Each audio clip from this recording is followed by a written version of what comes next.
With Shambavi Mahamudra, within 24 hours, you can activate the brainstem in such a way that your respiratory action and your cardiac function, measurable change can be created within 24 hours of practice.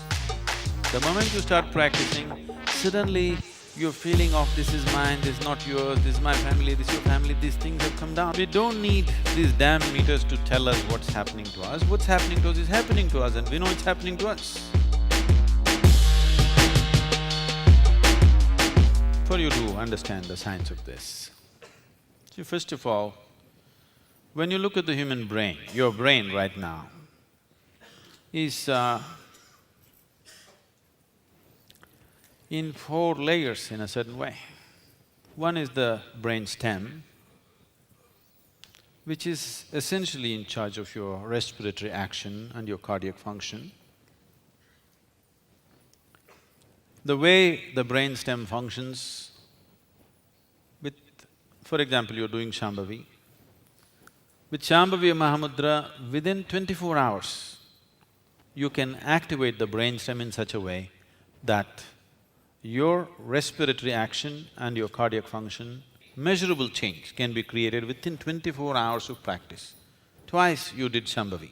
Once you got initiated, in the evening you practiced. We can actually show a distinct change in the way the brain stem functions. This is the fundamental brain that you have. Over that, you have what is called as the R complex, which is the reptilian brain. Actually, every human being has a mini reptilian brain upon his brain stem. You have something like the brain of a crocodile. I hope you don't operate out of that. But you know, many times you do no, you… that's happening, isn't it?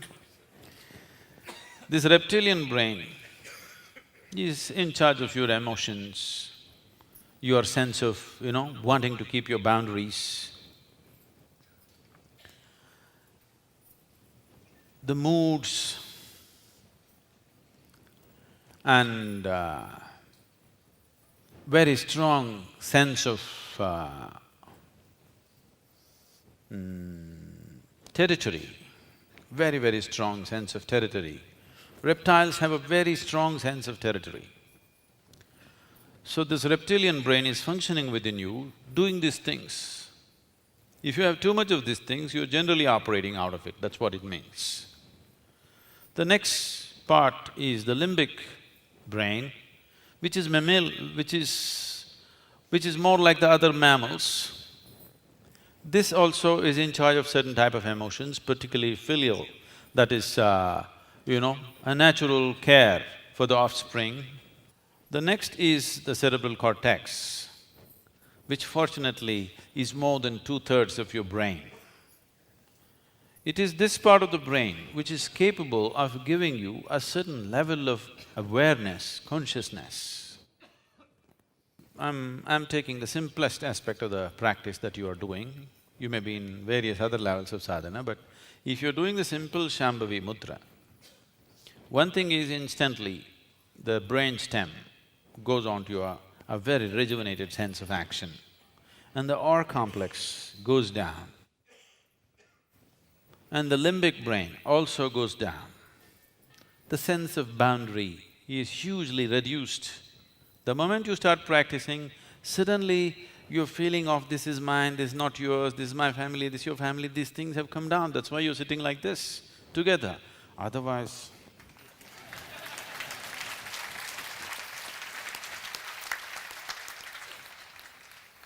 the rituals that were created but that were practiced in ancient times were essentially created to transcend the reptilian brain, to transcend that sense of boundary. But later on, the rituals themselves took on the form of exploitation and boundary. Only this community people can come to the ritual, nobody else can come. There was a time if a ritual is on, even if a lizard comes, he must be served. Do you know this? It doesn't matter, even if a beast, a crawling insect comes, you have to serve. So people who are in ritualistic way of life evolve this within themselves. There is substantial scientific evidence that just by chanting certain mantras, your cerebral cortex will be hugely activated and enhanced.